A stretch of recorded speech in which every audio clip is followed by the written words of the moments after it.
दो ठग। बहुत ही मजेदार कहानी। प्राचीन समय में लखनपुर गांव में शेरू नाम का एक धूर्त और मक्कार ठग रहा करता था। वह लोगों को बेवकूफ बनाकर उनसे धन इत्यादि ठग लेता था और अपनी जीविका चलाता था। गांव के सभी लोग उसे श्रीमान 420 कहकर पुकारते थे। वह उससे हमेशा दूर दूर ही रहते थे। एक दिन उसकी पत्नी माला उससे बोली, घर में खाने पीने का सारा सामान समाप्त हो गया है। अगर तुम शीघ्र ही किसी का धन नहीं लाते तो हमारे भूखे मरने की नौबत आ जाएगी।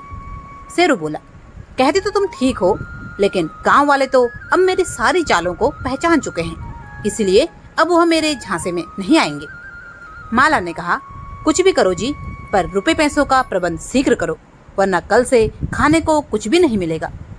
शेरू ने जवाब दिया, ठीक है भाग्यवान, अब तुम जाकर अपना काम करो और मुझे कोई नई तिकड़म लगाने दो। और शेरू सोच में डूबा हुआ घर के अंदर गया। अचानक उसकी दृष्टि अलमारी में रखी पीतल की एक छोटी सी मूर्ति पर पड़ी। वह सोचने लगा, क्यों ना इस पीतल की मूर्ति पर सोने का पानी चढ़वाकर इसे किसी मूर्ख व्यक्ति को सोने के भाव बेच दूं। शेरू ने झटपट अलमारी खोली और गांव के कन्हैया सुनार के पास जाकर बोला, अरे भाई, जरा इस पीतल की मूर्ति पर सोने का पानी चढ़ा देना। इस पर जो भी खर्च आएगा मैं तुम्हें दूंगा। सुनार बोला, श्रीमान 420, लगता है आज फिर कोई नई खुरापात सूझी है। इस मूर्ति के जरिए किसको ठगना है, जरा हमें भी बता दो। शेरू बोला, अरे नहीं भाई, ऐसी कोई बात नहीं है, मैंने सब गलत काम छोड़ दिए हैं। यह मूर्ति जरा मैली हो गई है, इसलिए मैंने सोचा कि क्यों ना इस पर सोने का पानी चढ़वा लिया जाए। सुनार ने जल्दी ही पीतल की मूर्ति पर सोने का पानी चढ़ा दिया। सोने का पानी चढ़ते ही मूर्ति सोने जैसी प्रतीत होने लगी और सचमुच सोने की लग रही थी। सुनार को पैसे देकर शेरू खुश हुआ और वापस अपने घर लौट गया। दूसरे दिन सुबह ही वह मूर्ति को लेकर घर से निकल पड़ा। चलते चलते वह पास के गांव में जा पहुंचा। उसे एक व्यक्ति जाता हुआ दिखाई दिया। शेरू सोचने लगा, क्यों ना इसी आदमी को अपना शिकार बनाया जाए। जब वह आदमी शेरू के पास से गुजरा तो शेरू बोला, क्यों भाई, इस कनस्तर में क्या ले जा रहे हो? क्या उसमें गाय का शुद्ध देसी घी है? वह आदमी बोला, हाँ, इसे बेचने के लिए दूसरे गांव जा रहा हूँ। शेरू बोला, भाई, मेरा नाम शेरू है, मैं लखनपुर गांव का रहने वाला हूँ। मेरी पत्नी बहुत बीमार है। वैद्य जी ने उसे गाय का शुद्ध घी खाने के लिए कहा है। यदि तुम यह घी का कनस्तर मुझे दे दो तो तुम्हारा मुझ पर बड़ा उपकार होगा। वह आदमी बोला, लेकिन इस घी के कनस्तर के बदले तुम मुझे क्या दोगे? घी बहुत महंगा हो गया है। शेरू लाचार की तरह होकर बोला, भाई, इस समय तो मेरे पास एक यही सोने की मूर्ति है। यदि तुम उचित समझो तो इसके बदले मुझे कनस्तर दे दो। उस आदमी ने शेरू के हाथ से मूर्ति लेकर उसे उलट पलट कर देखा और सोचने लगा, यह आदमी मुझे मूर्ख लगता है। इस बहुमूल्य सोने की मूर्ति के बदले घी का कनस्तर लेना चाहता है। लगता है इसकी पत्नी सचमुच बहुत बीमार है, तो मुझे यह कनस्तर दे देना चाहिए। यह तो काफी मुनाफे का सौदा है। आदमी बोला, ठीक है भाई, यदि इस घी के कनस्तर से तुम्हारी पत्नी की बीमारी ठीक हो सकती है तो तुम इसे ले सकते हो। बदले में तुम मुझे मूर्ति दे दो। शेरू ने झपट कर उस आदमी को मूर्ति दे दी और उसके सिर पर रखा कनस्तर उतरवा लिया। शेरू बोला, भाई, जाते जाते यह तो बता दो कि तुम्हारा नाम क्या है? आदमी बोला, मेरा नाम सूरजमल है और मैं किशनपुर गांव का रहने वाला हूँ। शेरू ने कहा, तुम्हारा गांव तो हमारे गांव के पास में ही है। भाई, तुमने विपत्ति में मेरा साथ दिया है, भगवान इसका फल तुम्हें अवश्य देगा। सूरजमल बोला, हाँ, आप जैसे संकट में फंसे लोगों की मदद करने में मुझे हमेशा खुशी मिलती है। शेरू अपने गांव लौट पड़ा और सूरजमल भी अपने गांव की ओर चल दिया। जब सूरजमल अपने गांव पहुंचा तो उसने अपनी पत्नी से कहा, देखो रमा, आज मैं तुम्हारे लिए सोने की मूर्ति लेकर आया हूँ। रमा ने पूछा, क्या सच में? पर यह तुम्हें कहाँ मिली? सूरजमल ने कहा, यह सब उस घी के कनस्तर के करामात है। भाग्यवान, मैं उस घी के कनस्तर के बदले यह मूर्ति लेकर आया हूँ। रमा ने कहा, स्वामी, आज तुमने बड़ा अच्छा शिकार फंसाया है। सूरजमल बोला, तुम ठीक कह रही हो रमा, सचमुच जब वह आदमी अपने घर जाकर घी का कनस्तर खोलेगा तो अपना माथा पीट देगा। हाँ स्वामी, आपने तो पूरे कनस्तर में गोबर भर रखा था और ऊपर से घी की परत जमा रखी थी। जब बाद में घर जाकर अपना कनस्तर खोलेगा तो अपना माथा पीट लेगा। फिर कुछ सोचकर सूरजमल अपनी पत्नी से बोला, रमा, मैं बहुत दिनों से सोच रहा था कि तुम्हारे लिए सोने के गहने बनवाऊं। आज शुभ घड़ी आ गई है। इस मूर्ति को रघु सुनार के पास ले जाकर अपने लिए सोने के जेवर बनवा लो। रमा निहाल होकर बोली, स्वामी आप इतने अच्छे हो, मैं अभी सुनार के पास जाती हूँ, वहां से आकर तुम्हारे लिए तुम्हारी पसंद का हलवा बनाऊंगी। रमा ने अपने पति से मूर्ति ली और रघु सुनार की दुकान की ओर चल पड़ी। सुनार की दुकान पर पहुंचकर बोली, रघु जी, इस सोने की मूर्ति के बदले मुझे सोने के गहने बनवा दीजिए। रघु सुनार ने मूर्ति को हाथ में लिया और बोला, जरा देखूं तो सही, लगता है सूरजमल ने आज लंबा हाथ मारा है। रमा बोली, अरे नहीं रघु जी, यह हमारी खानदानी मूर्ति है, कोई ठगी का माल नहीं है। सुनार बोला, ठीक है भौजी, तुम क्या चाहती हो? तुम्हारी बात पर विश्वास कर लेता हूँ, वरना मैं 420 सूरजमल की नस नस से वाकिफ हूँ। जरा बैठो, मैं मूर्ति की परख कर लेता हूँ। मूर्ति की परख करते ही सुनार बोला, अरे भौजी, इस पीतल की मूर्ति को सोने की बताकर मुझे मूर्ख बनाने आई हो? मूर्ति तो पीतल की है, जिस पर सिर्फ सोने का पानी चढ़ा हुआ है। रघु सुनार हंसते हुए बोला, लगता है 420 सूरजमल को आज कोई दूसरा 420 ठग गया। मूर्ति लेकर रमा अपने घर की ओर चल दी और अपने पति को मन ही मन कोसती हुई घर पहुंची। उसने गुस्से में सूरजमल से कहा, मजाक करने के लिए तुम्हें और कुछ नहीं मिला था, जो पीतल की मूर्ति को सोने की कहकर मुझे पकड़ा दिया। सूरजमल ने आश्चर्य से कहा, क्या कह रही हो? रमा बोली, सुनार ने कहा है कि मूर्ति पर सिर्फ सोने का पानी चढ़ा हुआ है, बाकी सारी मूर्ति पीतल की है। सूरजमल समझ गया, बोला, ओ, वो ठग मुझे चकमा दे गया, जरूर वह कोई बड़ा ठग रहा होगा। मैं अभी उसके गांव जाकर उसकी खबर लेता हूँ। सूरजमल उसी समय शेरू के घर की ओर चल पड़ा। उधर घी का कनस्तर सिर पर रख शेरू अपने घर पहुंचा और बोला, माला, जल्दी से चूल्हा चलाओ और हमारे लिए स्वादिष्ट भोजन बनाओ। मालन ने व्यंग्यात्मक लहजे में कहा, क्यों, ऐसा कौन सा खजाना हाथ लग गया है जो धन्ना सेठ की तरह चल रहे हो? शेरू बोला, इस कनस्तर में गाय का शुद्ध देसी घी है, इसे बेचकर मैं खूब पैसा कमाऊंगा। रमा कनस्तर को उठाकर रसोई घर में ले गई और बढ़िया खाना बनाया। जब उसने खाना शेरू के आगे परोसा, शेरू बोला, अरे मूर्ख, तूने खाने में बिल्कुल घी नहीं डाला, थोड़ा घी तो डाल। माला ने कनस्तर में से 1 चम्मच घी निकाला और सब्जी में डाल दिया। यह देखकर शेरू गुस्से से बोला, पूरा कनस्तर घी से भरा पड़ा है और तू कंजूसी कर रही है। 4-5 चम्मच घी तो सब्जी में डाल ही दे, भाग्यवान। माला ने कनस्तर से 4 चम्मच घी निकालकर सब्जी में डाल दिए। लेकिन जैसे ही शेरू ने रोटी सब्जी में डुबोकर खाई, उसने तुरंत रोटी थूक दी और बोला, यह घी है या गोबर? सारा मूड खराब हो गया। माला ने कहा, अब क्या हुआ जी? शेरू ने बिना कुछ बोले घी के कनस्तर के पास जाकर उसे खोलकर उसमें करछी घुमाई। उसने देखा कि पूरा कनस्तर गोबर से भरा हुआ है। उसने गुस्से में कहा, अरे, इसमें तो घी के बजाय गोबर भरा पड़ा है। अब समझा कि सूरजमल इतनी जल्दी मूर्ति लेने के लिए क्यों तैयार हो गया था। माला पति की हंसी उड़ाते हुए बोली, तो क्या सब्जी में और घी डालो? क्यों मेरे घाव पर नमक छिड़क रही हो? भाग्यवान, वो मुझे ठग गया और तुम मेरी हंसी उड़ा रही हो। इधर सूरजमल गुस्से में गुनगुनाते हुए लाठी लेकर शेरू को मारने के लिए चला, पर जब वह शेरू के गांव के पास पहुंचा तो उसने सोचा, भला मैं क्यों शेरू को मारूं? अगर उसने मेरे साथ धोखा किया तो मैंने भी तो घी के बदले गोबर का कनस्तर दिया है, मुझे उसे सजा देने का कोई हक नहीं है। पर अब जब मैं उसके गांव तक पहुंच गया हूं तो उससे मिल ही लेता हूं। यह सोचकर उसने लाठी फेंक दी और शेरू के घर की ओर चल दिया। जब वह शेरू के घर के पास पहुंचा तो शेरू उसे आता देख बोला, अरे माला, यह तो वही आदमी है जिसने मुझे घी के बदले गोबर का कनस्तर दिया था, लेकिन ये इधर क्यों आ रहा है? माला बोली, पास आने दो, फिर पूछते हैं। जब सूरजमल शेरू और माला के पास पहुंचा तो शेरू बोला, अरे सूरजमल, तू यहाँ कैसे पहुंचा? कल जो तुमने मुझे सोने की मूर्ति दी थी उसी के लिए तो धन्यवाद देने आया हूँ और तुम्हारी पत्नी की तबीयत के बारे में पूछने के लिए आया हूँ। शेरू समझ गया कि यह मुझे फिर से मूर्ख बनाने आया है। सूरजमल बोला, अरे भाई, तुम क्या सोच में डूब गए? तुमने बताया नहीं कि तुम्हारी पत्नी की तबीयत कैसी है।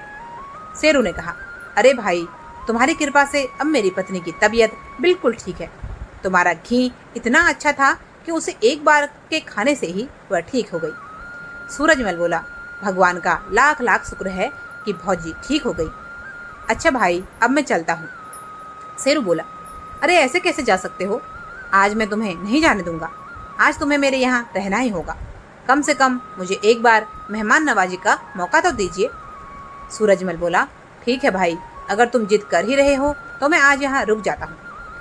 शेरू ने अपनी पत्नी से कहा, माला जाओ, सूरजमल जी के लिए भोजन तैयार करो। आज ये हमारे यहाँ मेहमान हैं। माला बोली, बहुत अच्छा स्वामी, और वह खाना बनाने के लिए रसोई घर में चली गई। माला ने झटपट खाना बनाया, दोनों के आगे परोसा। शेरू ने पूछा, माला, तुमने मेहमान की सब्जी में देसी घी डाला है या नहीं? माला बोली, अजी घर में घी का पूरा कनस्तर भरा पड़ा है और मैं मेहमान की सब्जी में घी न डालूं, ऐसा हो सकता है? शेरू बोला, जल्दी से घी लाओ। माला कनस्तर से घी लाने चली गई। सूरजमल सोचने लगा, मारे गए, अब गोबर वाला घी मुझे ही खाना पड़ेगा। अगर मना करता हूँ तो मुसीबत, और खाता हूँ तो भी मुसीबत। माला मुस्कुराते हुए सब्जी में घी डालने लगी। बेचारे सूरजमल को चुपचाप गोबर वाला घी खाना पड़ा। शेरू सोचने लगा, अब आया मजा, कमबख्त मुझे गोबर वाला घी खिलाना चाहता था, अब खुद ही खाना पड़ रहा है। सूरजमल रात को रघु के घर पर ही रुका और सुबह होते ही बोला, अब मुझे अपने गांव वापस चलना चाहिए। अरे नहीं, भला ऐसे कैसे हो सकता है? सुबह सुबह आपको भूखा कैसे भेज सकता हूँ? पहले खाना बन जाता है, आप खाना खाकर ही जाना। ठीक है भाई, जैसा तुम उचित समझो। उस दिन भी सूरजमल को गोबर मिला हुआ घी खिलाया गया। सूरजमल सोचने लगा, इन लोगों ने गोबर खिलाकर मेरा सारा जायका खराब कर दिया। कोई बात नहीं, समय आने पर इसका बदला जरूर लूंगा। खाना खाने के बाद जब सूरजमल ने शेरू से विदा मांगी तो शेरू बोला, भाई, आतिथ्य में कुछ कमी रह गई हो तो क्षमा कर देना, जो कुछ मेरे घर में था वही खिलाया। सूरजमल बोला, नहीं भाई, ऐसी बात ना कहो, तुम्हारा आतिथ्य से मेरा मन प्रसन्न हो गया है। कभी मौका मिले तो तुम भी मेरे घर आना। सूरजमल की बात सुनकर शेरू झट से बोला, नेक काम में देरी कैसी भैया? मैं कल सुबह ही तुम्हारे घर जाकर तुम्हारा आतिथ्य स्वीकार करता हूँ। सूरजमल ऊपर से कुछ नहीं बोला, पर मन ही मन शेरू को कोसने लगा। कमबख्त, यह तो तुरंत ही तैयार हो गया। खैर कोई बात नहीं, जब यह मेरे घर आएगा तो इसे ऐसा सबक सिखाऊंगा कि जीवन भर याद रखेगा। सूरजमल ने शेरू से विदा ली और अपने घर पहुंचा। उसकी पत्नी रमा ने पूछा, क्यों जी, घर आए शेरू की ऐसी की तैसी? सूरजमल बोला, अरे कहाँ, वह तो वहाँ भी चालाक निकले, और अब वह कल हमारे घर आ रहे हैं। सूरजमल ने अपनी पत्नी को सारी बात बता दी।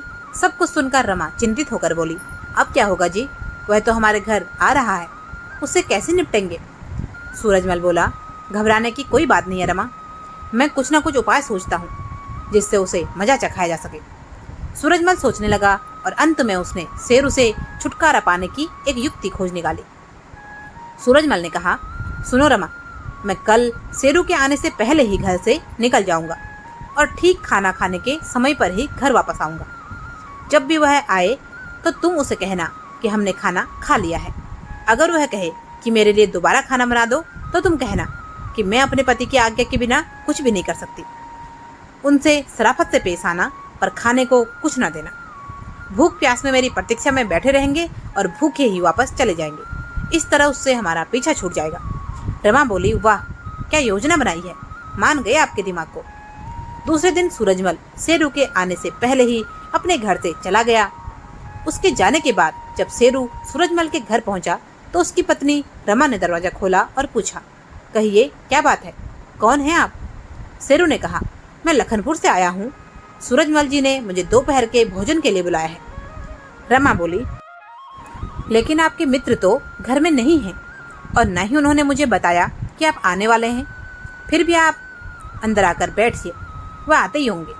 शेरू बोला, ठीक है, मैं अंदर बैठकर उनकी प्रतीक्षा कर लेता हूँ।